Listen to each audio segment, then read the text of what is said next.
Las imágenes que estás viendo en este momento fueron grabadas el 1 de junio de 1945 y muestran a un prisionero de guerra alemán llamado Heinz Petry.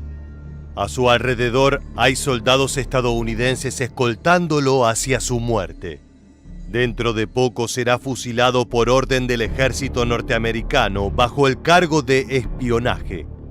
Podemos ver cómo un sacerdote se acerca a Heinz para confesarlo por última vez. El muchacho intercambia algunas palabras con él y luego sigue andando, sereno, hacia su destino final. Lo que está a punto de suceder es uno de los eventos más controversiales de la Segunda Guerra Mundial, ya que se trata de un joven de apenas 16 años. Hoy en este nuevo episodio de Historia Militar te contaremos todo acerca de los adolescentes alemanes fusilados por Estados Unidos. Heinz Petry nació el 31 de diciembre de 1928 en la localidad de Euskirchen, en el este de Alemania. Es poco lo que se conoce de su vida personal, aunque se sabe que sus padres administraban una guardería infantil y que eran considerados ciudadanos leales al régimen nazi. El muchacho creció en una nación completamente subordinada a los designios de Hitler y desde pequeño se le inculcó la importancia de obedecer al Führer. Nunca conoció otra cosa que no fueran los ideales de odio, racismo y antisemitismo del movimiento nacionalsocialista. Durante la primaria, Heinz Petry era un buen estudiante y destacaba en las actividades deportivas. Por esta razón fue elegido por las autoridades germanas para ingresar a una de las tantas escuelas Adolf Hitler. Estas instituciones educativas habían sido creadas en 1937 y funcionaban como internados a donde iban los niños alemanes de mejores calificaciones. Eran supervisadas por las juventudes hitlerianas y su misión era formar a la futura élite del Tercer Reich. Para ser admitidos, primero se investigaban los antecedentes raciales del candidato, así como su estado de salud y el nivel de compromiso de su familia con el nazismo. Heinz cumplía con todos y cada uno de los requisitos para entrar, de manera que rápidamente se convirtió en uno de los estudiantes más destacados de la escuela del castillo de Drachenburg. Así es como se ve este sitio en la actualidad.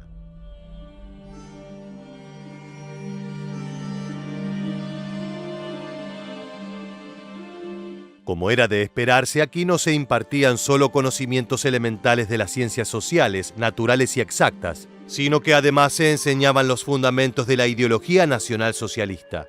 Estas instituciones funcionaban como verdaderos centros de adoctrinamiento, cuyo objetivo era lavar el cerebro de los jóvenes, borrando su personalidad y convirtiéndolos en autómatas dispuestos a morir por Hitler. Heinz estuvo allí hasta principios de 1945, cuando tenía 16 años recién cumplidos, el momento en que su vida estaba a punto de dar un giro de 180 grados.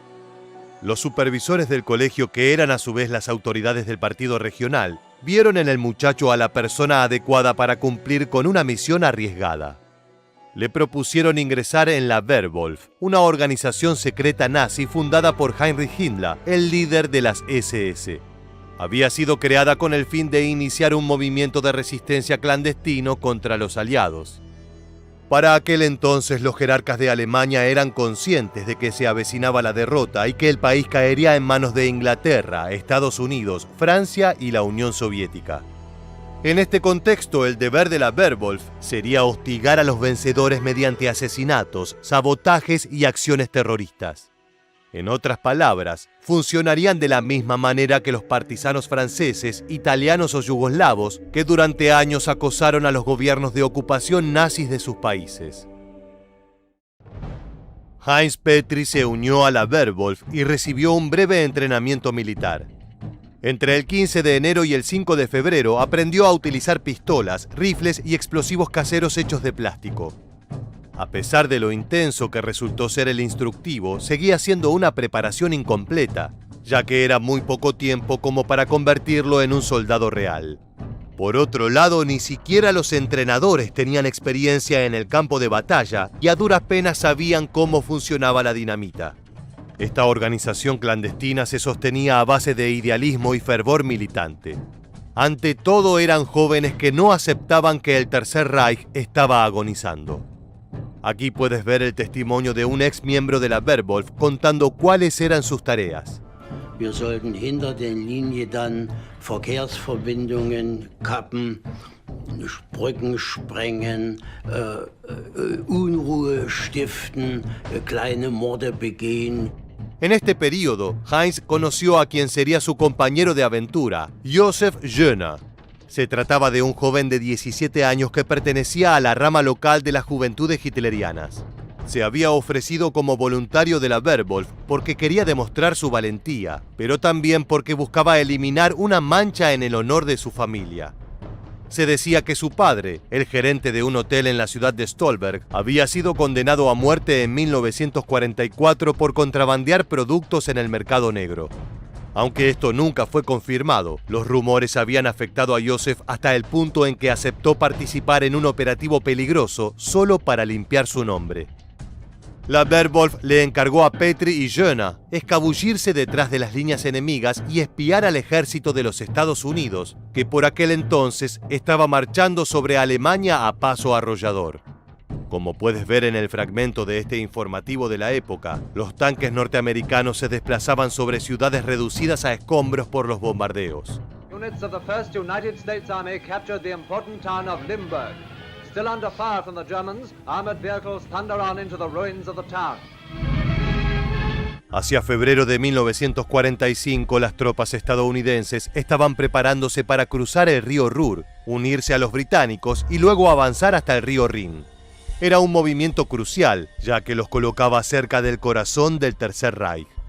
Los altos mandos alemanes eran conscientes de ello, por lo que enviaron a Heinz y a Josef en una misión de reconocimiento. Los jóvenes deberían evaluar la cantidad de tropas enemigas, así como el material con el que contaban y su nivel de organización. El 21 de febrero, los nobles espías fueron desplegados en el distrito de Heinsberg, al este del país, cerca de la posición estadounidense. Podemos imaginar que para ellos era un momento de máxima adrenalina. Es probable que pensaran que la última defensa de Alemania dependía de ellos y de que fueran exitosos en su tarea. Jamás habían estado en un campo de batalla, pero ahora, de un día para el otro, estaban solos en medio de un territorio desconocido, rodeados por los enemigos mortales del Führer. Un paso en falso podía costarles la vida, por lo que tenían que actuar con máximo cuidado si querían salir de allí en una sola pieza. A pesar de su valentía, el entrenamiento que habían recibido era sumamente pobre y aquello fue una condena. El 9º Ejército de los Estados Unidos los capturó al día siguiente, el 22 de febrero, en un pequeño poblado llamado Birkden. Fueron hallados en un foso cavado en la tierra, ocultándose mientras reportaban a sus superiores las actividades de los norteamericanos. Hay un importante detalle a tener en cuenta, y es que los espías estaban vestidos como civiles. Si Heinz y Josef hubieran estado con su uniforme de soldados, hubieran sido tratados como combatientes normales y enviados a una prisión hasta el final del conflicto bélico. Sin embargo, operar entre las líneas de otro ejército sin el atuendo oficial de un militar era considerado un crimen de guerra. Los norteamericanos trataron a Petri y Jöner con la máxima dureza. Fueron sometidos a un duro interrogatorio en el que los obligaron a confesar que efectivamente estaban realizando tareas de espionaje para la Werwolf. A continuación fueron encerrados en una cárcel en la ciudad de Aquisgrán, mientras terminaba de definirse su situación. El 29 de marzo, un tribunal de guerra conformado por oficiales estadounidenses se reunió para analizar el caso y terminó por sentenciar a muerte a ambos jóvenes. La medida fue aprobada por una mayoría de 2/3 y justificó la condena de la siguiente manera: Petri y Jöner deben pagar la pena más alta por su crimen para que el pueblo alemán sepa que estamos decididos a eliminar el veneno del militarismo germano y la ideología nazi de la faz de la tierra. Los muchachos intentaron escapar de la muerte apelando al tribunal e implorando clemencia a los generales norteamericanos. Sin embargo, fue el propio comandante en jefe del 9º Ejército de Estados Unidos, el general William Hood Simpson, quien rechazó el pedido. En realidad, el verdadero motivo de la ejecución estaba relacionado con la Werwolf. Los enemigos del fascismo todavía no conocían cuántos eran sus miembros ni cuál era su potencia de fuego. Días antes de que se diera a conocer la sentencia de los adolescentes, la organización clandestina de Himmler había asesinado a un alcalde nombrado en su cargo por los aliados. Era un atentado importante, ya que mostraba que la Werwolf no estaba dispuesta a someterse a los invasores y que lucharía con todas sus fuerzas para impedir que el nacionalsocialismo muriera.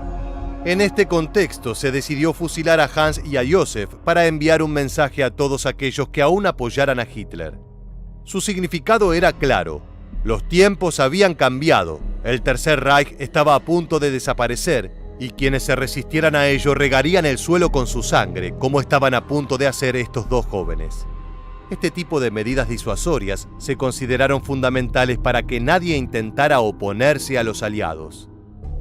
La ejecución, sin embargo, se demoró un par de meses, mientras Alemania terminaba de ser acorralada y puesta de rodillas. El día de la sentencia se fijó para el 1 de junio de 1945 en la ciudad alemana de Brunswick, semanas después de la rendición alemana. Unas horas antes, Heinz Petri escribió una carta de despedida dirigida a sus padres y a su hermano.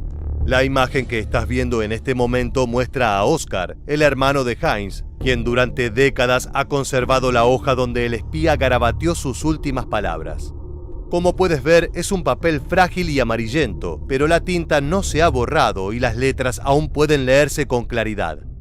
Leamos un fragmento de ella. Todavía teníamos esperanzas de ser indultados, pero el 30 de mayo, luego de esperar durante 2 meses, nos llevaron repentinamente a Brunswick. Aquí nos dijeron que seremos fusilados a las 10 de la mañana. Una vez un oficial estadounidense me aseguró que para él, nosotros somos gente que dio lo mejor por su patria y que no hizo nada deshonroso. Por eso les pido que no se sientan avergonzados, sino orgullosos de mis actos. Todo lo que hice no fue por un gobierno que nos traicionó, sino por la esperanza de estar sirviendo a mi amado país y a mi pueblo. Por otro lado, Heinz también dedicó algunas palabras para su hermano, que en aquel momento tenía 9 años. Y tú, querido Oskar, tienes que ser un apoyo para nuestros padres. Probablemente seas demasiado joven para entender todo lo que está sucediendo, pero en los años siguientes, cuando releas estas líneas, encontrarás en ella tu legado. Petri y Jöna fueron conducidos hasta una cantera de grava, el lugar donde serían pasados por las armas.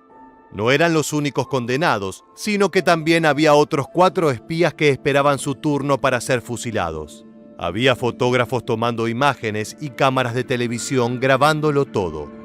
Los estadounidenses querían que el momento fuera registrado con la mayor cantidad de detalle posible, para luego difundir la filmación y que los alemanes vieran con sus propios ojos qué les aguardaba si se rebelaban o se unían a la Werwolf.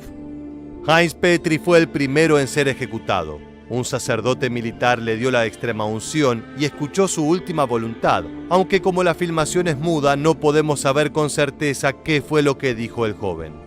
Luego fue llevado hasta uno de los 2 postes donde serían maniatados los condenados y le vendaron los ojos. En ese momento ingresó el pelotón de fusilamiento que se ubicó en línea enfrente del muchacho, aguardando la señal de fuego.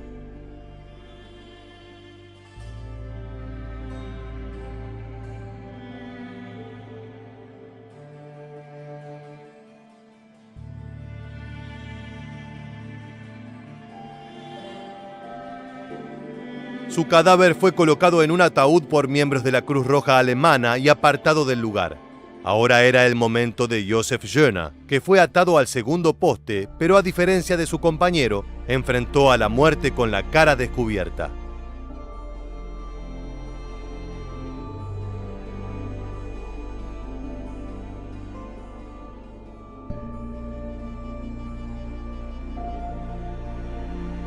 Las ejecuciones continuaron ya que quedaban todavía otros 4 espías. Uno por uno los prisioneros cayeron acribillados por las ráfagas de fusil. Fue una jornada sangrienta que llamó la atención de los principales medios de comunicación occidentales. El debate giró en torno a la edad de Petri y Jöna, y sus defensores decían que eran poco más que niños que no comprendían en lo que se habían involucrado. Los cuerpos de Heinz y Josef fueron enterrados 3 días después en el cementerio de Brunswick. 3 años más tarde, en 1948, La familia de Petri solicitó que los restos del joven fueran exhumados y trasladados a Euskirchen, su ciudad natal. En la actualidad, esta historia es recordada como uno de los episodios más controversiales de la fase final de la Segunda Guerra Mundial. Hay quienes critican la frialdad del ejército estadounidense, mientras que otros consideran que estos fusilamientos fueron necesarios para evitar futuros levantamientos nazis.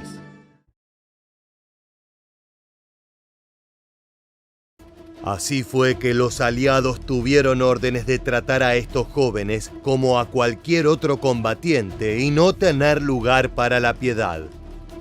Hoy en este nuevo episodio de Historia Militar, te contaremos todo sobre cómo mataban y morían las juventudes hitlerianas.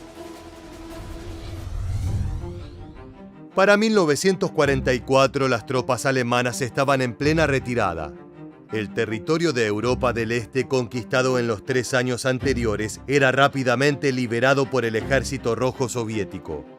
Mientras tanto, por el oeste, los aliados estaban planeando su desembarco en Normandía.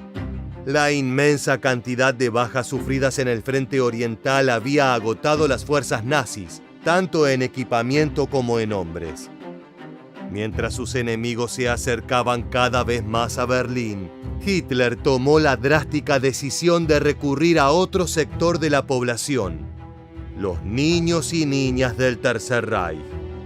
Estos miembros de las juventudes hitlerianas ya habían estado involucrados en la guerra, pero sus tareas hasta el momento habían sido de apoyo. El trabajo que los jerarcas nazis tenían en mente para ellos ahora era mucho más peligroso. Estos menores de edad formarían divisiones de combate y serían enviados al frente para luchar encarnizadamente contra los invasores. Primero se recurrió a aquellos cercanos a pasar a la adultez, de 18 o 17 años, pero no pasó mucho tiempo antes de que niños de 14 o incluso menos sean obligados a matar y morir por su país. Las primeras ocasiones en que aliados y soviéticos se encontraban con estas brigadas de jóvenes, algunos soldados titubeaban antes de apretar el gatillo, pero en muchos casos los alemanes no lo hacían.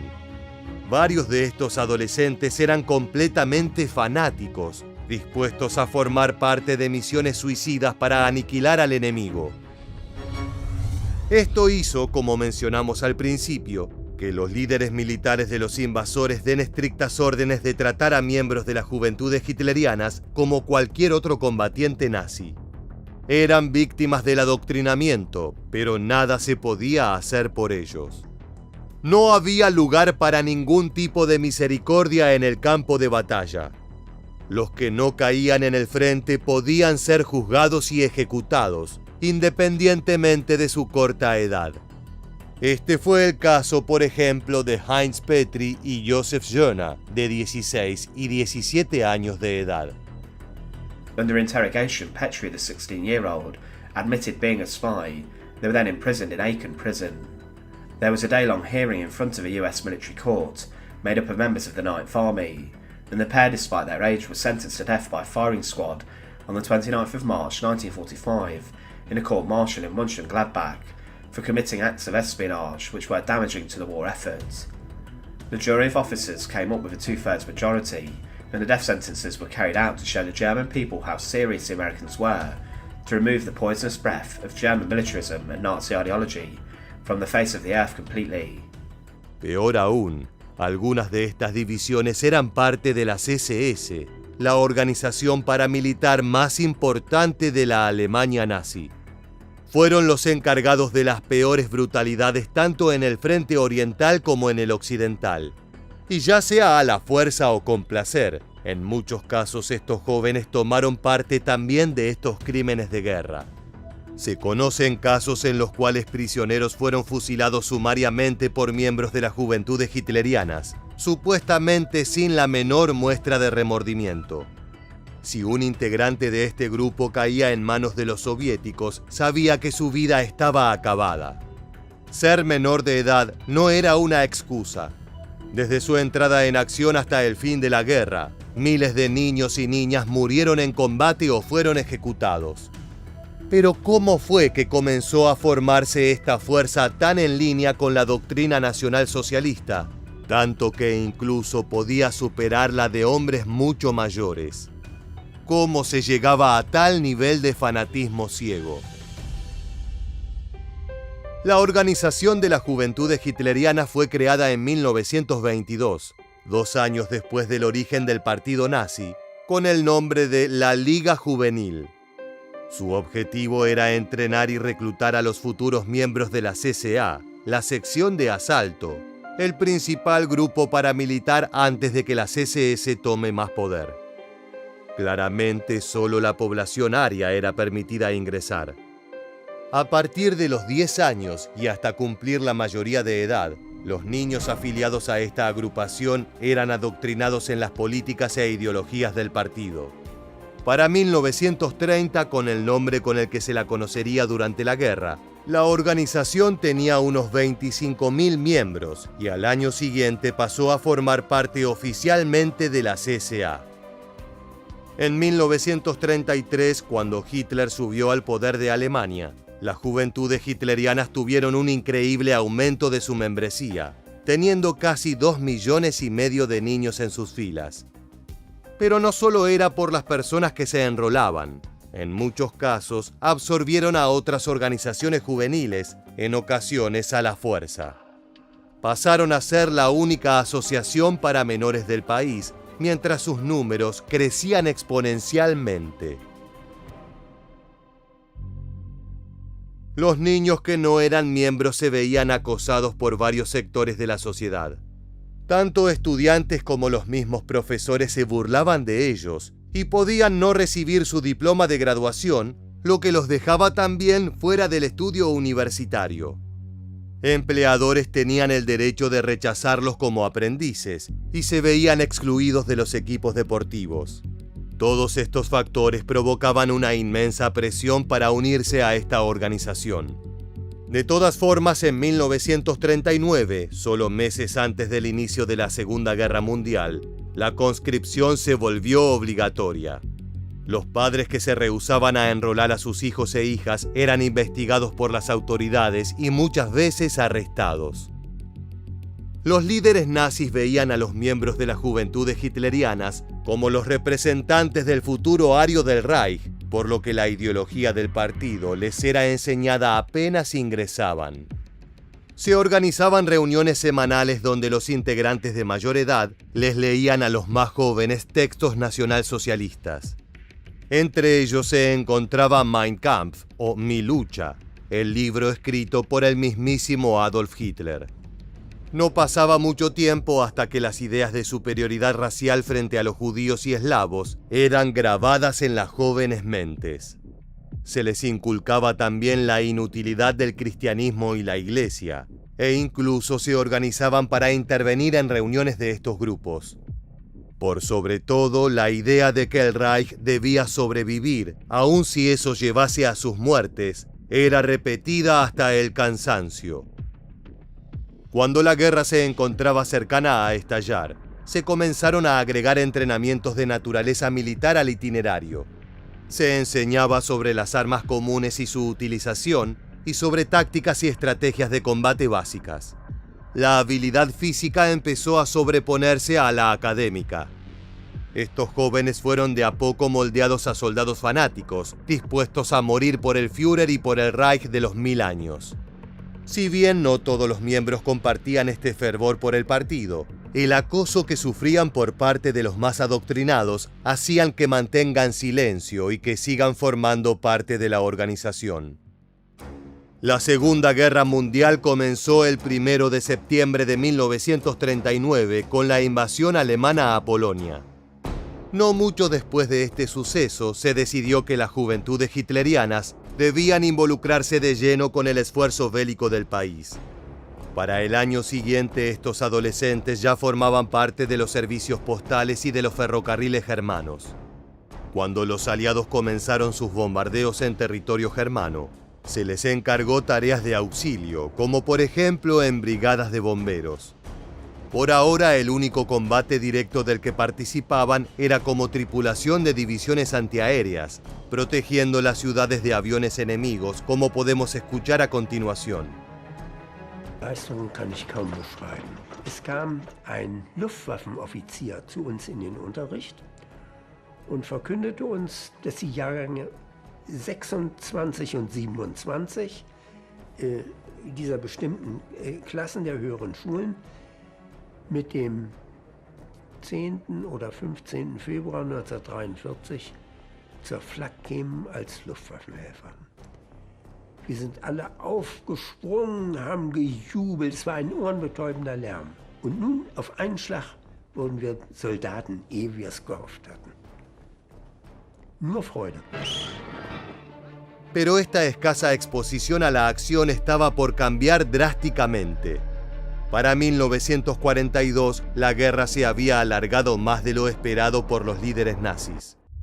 Los reveses sufridos en la campaña del norte de África, más la grave complicación del avance en el frente oriental, significaron la pérdida de gran cantidad de hombres para los alemanes.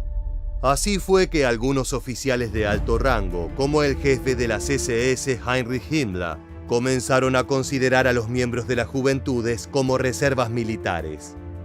A inicios de 1943, Hitler aprobó la creación de una división de combate conformada plenamente por integrantes de la organización, de 17 o 18 años de edad.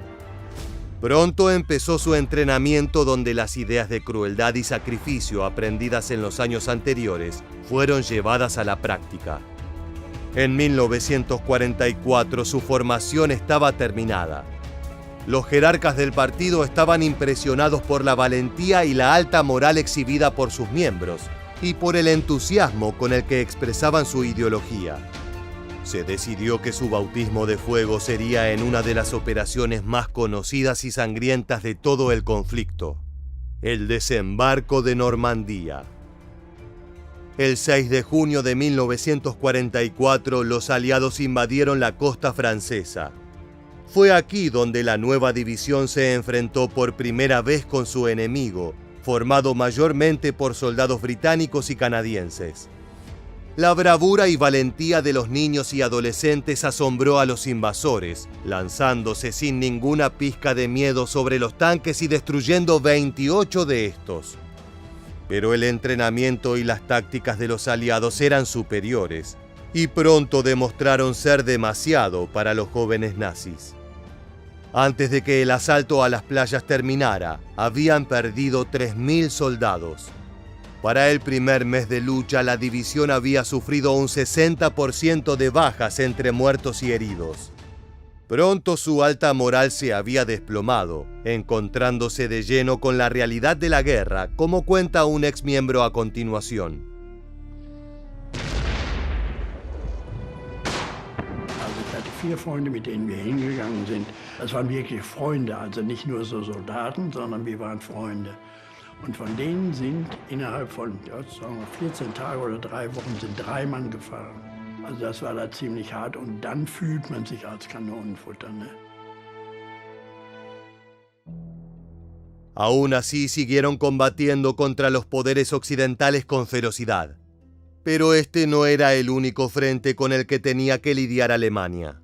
Luego de su famosa derrota en Stalingrado, los germanos habían sido batidos en retirada, perseguidos cercanamente por el ejército rojo soviético. Para suplir las numerosas bajas, las juventudes hitlerianas comenzaron a reclutar a niños y niñas de cada vez menor edad. No era raro que existan combatientes de 14 años, mientras que aquellos de 10 o 12 cumplían roles de soporte. Los rusos, sin embargo, no se solían fijar en esto. Desde que comenzaron su ofensiva, estaban dominados por su sed de venganza, queriendo retribuir a los nazis las brutalidades sufridas en su territorio. Hubo casos en donde, al caer un joven miembro de estas organizaciones en manos soviéticas, los soldados le daban solo un golpe y lo mandaban con su madre. Pero en muchas otras ocasiones, su trato no era diferente al de cualquier otro prisionero de guerra. Gran cantidad de niños fueron enviados a campos de trabajo forzado, y muchos murieron allí. En 1945 la guerra había llegado a Alemania y los nazis estaban desesperados. Para Hitler había llegado la hora de la guerra total. Ya no había civiles, solo combatientes. Para enfrentarse a sus enemigos se vieron obligados a recurrir a las últimas reservas de la población que les quedaba. Además del ejército de línea germano, se formó una milicia conocida como Volkssturm o Tormenta del Pueblo. Estaba integrada por todo hombre de 16 a 60 años que aún no había sido enrolado en las Fuerzas Armadas del país. Si alguien se negaba, era arrestado o ejecutado por soldados de las SS. Muchos miembros de las juventudes hitlerianas fueron sumados a estas divisiones, las cuales se pusieron bajo el mando de los oficiales más fanáticos del Reich. Necesitaban este tipo de lealtad ciega para las misiones a las que se los enviaría. En general se les entregaban armas antitanques y se les ordenaba esconderse hasta que los acorazados pasasen. En ese momento atacaban y destruían el vehículo. Algunos soldados estadounidenses reportaron encontrarse con menores de hasta solo 8 años de edad, armados y esperando a sus enemigos. Escuchemos a uno de estos niños soldado en el siguiente video. So sind wir also am 4. April 1945 gemustert worden. Ein Teil meiner Klasse wurde tauglich gemustert und wir kriegten dann auch die Tarnanzüge der Waffen-SS. Natürlich war das für mich so, man musste die Ärmel und die Beine hochkrempeln. Ich war 1,60 Meter, also so kleine Tarnanzüge waren offenbar selten. Muchos otros miembros eran entrenados para servir como espías y saboteadores. Esta operación se conoció con el nombre de Beowulf u Hombre Lobo. No solo niños participaban de estas acciones, aunque formaban gran parte de sus filas. Habían sido ordenados a llevar a cabo acciones guerrilleras para sembrar el caos en las líneas enemigas. Pero el desorden que caracterizó los planes alemanes en esta época de la guerra, sumado al escaso entrenamiento, resultaron en el frecuente fracaso de estos ataques. Hubo numerosos casos en que, a pesar de ser menores de edad, los Beowulf capturados fueron fusilados por los aliados, acusados de espionaje, como el caso antes mencionado de Petri. Pero como se podía esperar, estas nuevas fuerzas formadas por jóvenes y ancianos no tuvieron efecto sobre el avance enemigo. Los soviéticos seguían acercándose rápidamente a la capital. Durante la batalla de Berlín, las milicias formaron una parte integral de la defensa de la ciudad. Se reportaba que luchaban con mucho más fervor que los oficiales y soldados veteranos del ejército alemán, quizás porque estos ya veían que la derrota era algo seguro. En numerosas ocasiones, aún completamente rodeados, los jóvenes combatían hasta la muerte del último miembro en lugar de rendirse. Incluso hubo casos donde se quitaron su propia vida antes de ser convertidos en prisioneros. Hasta ese punto llegaba el adoctrinamiento de sus mentes. En los últimos días de la guerra, para evitar muertes innecesarias, Helmut Weidling, el general a cargo de la defensa de Berlín, ordenó desbandar a las divisiones de combate de las juventudes. Pero en el caos que fue esta batalla, la directiva nunca fue llevada a cabo, y estos menores de edad siguieron muriendo a montones hasta la capitulación germana. Las fuerzas del Tercer Reich firmaron su rendición el 8 de mayo de 1945. Inmediatamente posterior a esto, con el país ocupado por los aliados y los soviéticos, comenzó el proceso de desnazificación. Este buscaba eliminar todo rastro de la ideología y política del Partido Nacional Socialista de la cultura local. Las juventudes hitlerianas fueron afectadas por este movimiento y la agrupación fue prohibida. Aunque se tenían evidencias de que algunos de sus miembros habían cometido crímenes de guerra, debido a su corta edad, no fueron juzgados por ellos. Igualmente, algunos líderes adultos de la organización sí fueron condenados a prisión. Y otros miembros de la organización, como vimos en casos anteriores, sufrieron sanciones penales por otros tipos de delitos. Como parte de la desnazificación, muchos de estos jóvenes fueron obligados a ver documentales y filmaciones de los campos de concentración y exterminio. Se buscaba confrontarlos con los crímenes más terribles cometidos por su partido y que sean conscientes de las acciones que ayudaron a llevar a cabo. Por otro lado, la educación obligatoria, que había sido reemplazada por las reuniones de las juventudes, volvió a ser puesta en efecto. No era raro ver muchachos de 16 o 17 años con una muy pobre capacidad de lectura o escritura, ya que las acciones militares habían tomado más importancia que su formación académica. Hubo casos en donde la indoctrinación había sido demasiado efectiva y aún después de terminada la guerra, los niños y niñas seguían clamando por el nacionalsocialismo. Pero en muchas otras ocasiones, estos jóvenes pudieron darse cuenta de que el partido les había robado la infancia. Varios exmiembros se volvieron grandes denunciantes, encargados de concientizar al mundo sobre los crímenes de los que habían sido partícipes.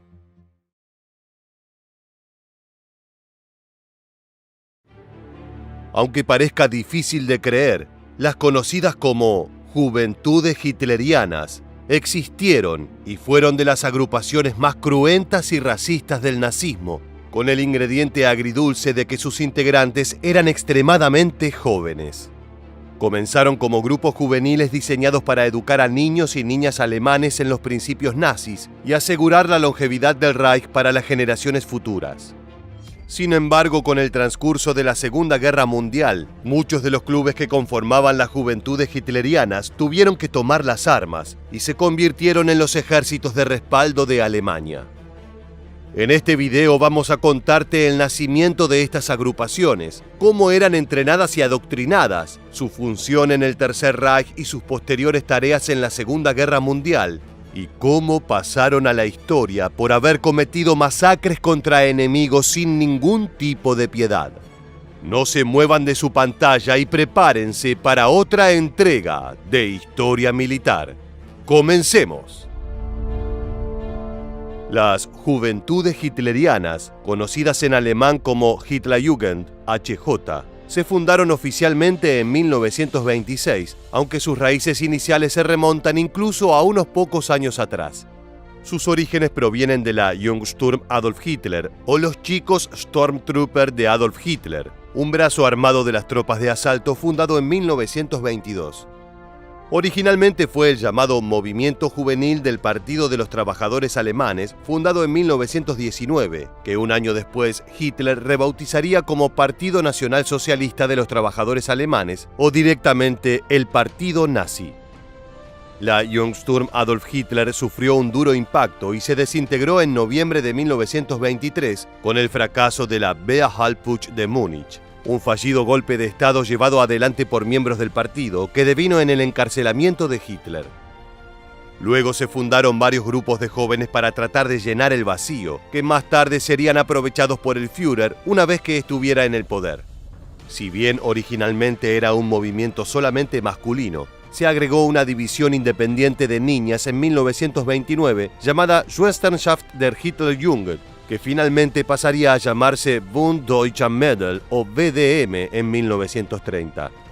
Para terminar de abarcar a la totalidad de la juventud, se fundó una sección para jóvenes muchachas, la Jungmädelgruppe, en 1931. Con todo este andamiaje de organizaciones juveniles, el régimen nazi adoctrinaba, controlaba y preparaba a estos pequeños alemanes, no solamente para cumplir las tareas que el Estado germano les exigía, sino también para defender con fanatismo y convicción extrema al futuro gobierno de Hitler. Para 1931, uno de los principales objetivos era unificar todas las diferentes organizaciones juveniles bajo un mismo organismo.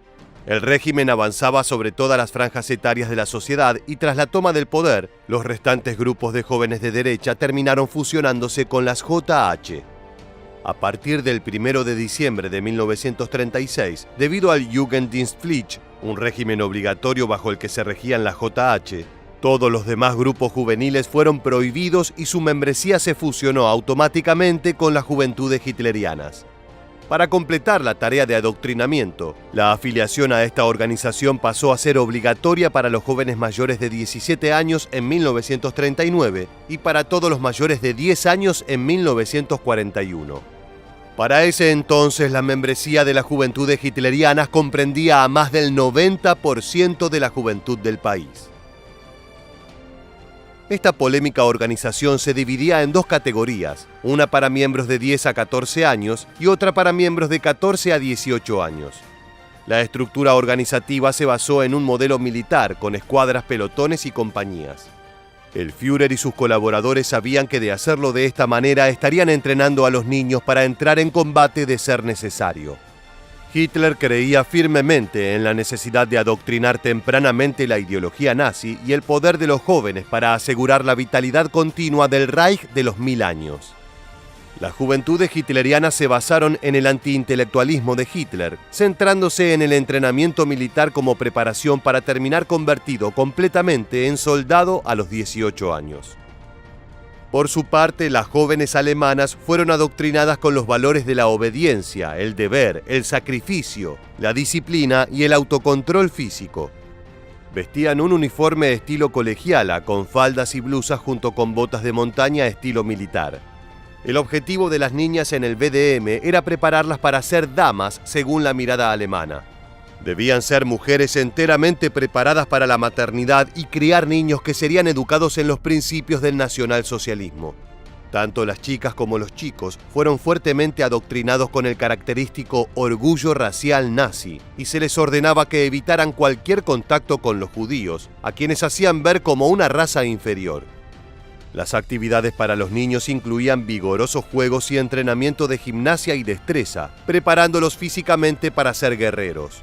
También jugaban complejos y retorcidos juegos de guerra en los que los menores formaban pelotones, vistiendo brazaletes rojos o azules, en los que se suponía que debían cazar al enemigo y arrancarse dichos brazaletes. Esto a veces resultaba en violentas riñas a golpes y peleas masivas entre pelotones. Los niños más pequeños y débiles eran generalmente golpeados mientras los líderes del pelotón se mantenían al margen o incluso animaban la lucha. Muchos niños fueron severamente lastimados, lesionados y traumados durante estos ejercicios de campo que tenían como objetivo endurecerlos para la vida que supuestamente les esperaba. Con el estallido de la Segunda Guerra Mundial, toda Alemania estaba en alerta y los jerarcas nazis iban a utilizar todos los recursos disponibles para defenderla, entre ellos a su entrenada y fanática juventud. Las chicas de la VDM jugaron un papel importante en el aspecto ideológico y propagandístico durante el conflicto bélico. La división femenina de las juventudes hitlerianas era mucho más ideológica que la masculina, dado que sus actividades estaban más relacionadas a los valores doctrinarios que al entrenamiento físico.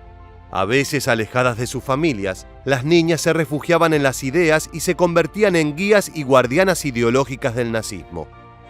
Por su lado, los jóvenes iban a tener una participación más activa y protagonista en alguno de los enfrentamientos icónicos de la Segunda Guerra, como lo fue el desembarco de Normandía.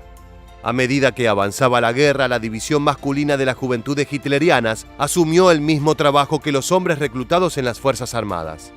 Entre otras tareas tenían el manejo de las defensas antiaéreas y, por encima de todo, proveyó muchos soldados, especialmente para las Waffen-SS, en particular para la 12ª División SS Panzer bajo el mando del coronel Kurt Meyer. Con el correr de los meses y mientras que Alemania era gradualmente arrinconada, los miembros de las HJ fueron llevados al ejército a edades cada vez más bajas, a tal punto que durante la batalla de Berlín en 1945, gran parte de las defensas alemanas estaba conformada por meros niños. En 1943, la guerra empezaba a ser una verdadera complicación para Alemania, por lo que empezaron a disponer de sus jóvenes, rápidos como un galgo, corriosos como el cuero y duros como el acero de Krupp, como había descrito el Führer a sus juventudes hitlerianas. Estos hombres eran los jóvenes integrantes de la Hitlerjugend, nacidos en 1926. Tenían apenas 16 o 17 años. Muchos de estos carecían por completo de experiencia de combate, pero aún así fueron montados en los últimos modelos de tanques Panzer V Panther, Panzer VI Tiger y motorizados con los versátiles semiorugas de los Panzergrenadier o Granaderos Panzer, la infantería mecanizada, base de las divisiones de infantería modernas. En septiembre de 1943, la división contaba con 16.000 reclutas fanáticos preparados para batallar. El adoctrinamiento recibido por parte de los oficiales logró formar hombres aguerridos que luchaban sin dar ni esperar cuartel, lo que generalmente se traducía en acciones temerarias con nefastas consecuencias. Una de las batallas donde las JH hicieron gala de su falta de preparación y crueldad fue el 6 de junio, el famoso Día D. El sorpresivo ataque que tomó desprevenidos a los alemanes generó furia y sed de venganza entre los soldados nazis que fueron desplegados para defender el territorio.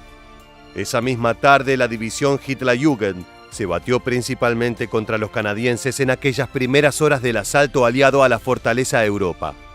Su primer cometido consistía en detener el avance de la infantería y los tanques canadienses, cosa que no lograron hacer debido a la desorganización general de la defensa nazi. Aunque derribaron 28 tanques canadienses durante su primer esfuerzo, finalmente perdieron 3.000 jóvenes vidas antes de que se completara el asalto a Normandía. La inexperiencia y dogmatismo con el que fueron formadas estas juveniles milicias causaron que se dieran crímenes de guerra verdaderamente tenebrosos. Estamos hablando de las masacres de la Abadía de Ardennes y de Ask. El 7 de junio de 1944, soldados canadienses fueron tomados prisioneros y llevados a la Abadía de Ardennes, que funcionaba como base nazi. Luego de ser interrogados y humillados, fueron fusilados sin el más mínimo miramiento. Los primeros 6 fueron asesinados a golpes y los últimos 12 recibieron cada uno un tiro en la cabeza, dejando un total de 18 víctimas fatales. Anteriormente, estos jóvenes de la JH, cegados por el odio, habían cometido una monstruosidad aún peor. El 1 de abril de 1944, en Ask, Francia, el tren en el que las Waffen SS viajaban hacia Normandía sufrió un atentado fallido con explosivos. El comandante ordenó a las tropas arrestar e interrogar a todos los miembros masculinos de las casas del pueblo lindante a la vía. Tomaron prisioneros a 86 franceses que fueron ametrallados fríamente a la vista de todo el pueblo. A pesar de estas sanguinarias muestras de obstinación, la derrota de los nazis en la Segunda Guerra Mundial fue inevitable. Al igual que el partido nazi, la existencia de las Juventudes Hitlerianas y de la Liga de Jóvenes Alemanas se prohibió después de la guerra. Sin embargo, para entonces, millones de jóvenes y adultos habían pasado sus años de formación como miembros de organizaciones de las Juventudes Hitlerianas, siendo adoctrinados y preparados para ser eternos fieles de la ideología nazi. Fue así que estas organizaciones tuvieron una enorme influencia en la sociedad alemana del siglo XX. Ya estamos llegando al final de esta entrega y no queríamos dejar de preguntarte: ¿crees que las autoridades alemanas posteriores al Tercer Reich deberían haber hecho un mayor esfuerzo para desadoctrinar a los exmiembros de las Juventudes Hitlerianas? Deja tus opiniones en los comentarios abajo. Hasta aquí el video de hoy. Te agradecemos haber llegado hasta el final y te esperamos en las próximas entregas de Historia Militar.